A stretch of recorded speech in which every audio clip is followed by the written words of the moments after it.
瞧见没？上次说我成绩差，我这次考了个满分，一点成绩都沾沾自喜。这次考了全班第一。他俩吵架了。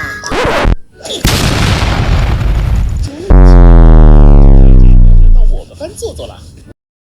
You stupid！ 哪？いざ尋常に。这个呢？哎，还有这件，你烦不烦啊？撕了一天的衣服啦！人家大伙儿要去相亲嘛，跟我支支招，陪我一起去呗。说好一起。哎了，这好冷啊！这还用问？冷着多穿点衣服呗。来面试的，业余轮着分大线，除了24考试学位，20多年工作经验，各种才是过奖无数。公司差个清洁工，月薪800啊！我会努力的，老板，公司没有什么。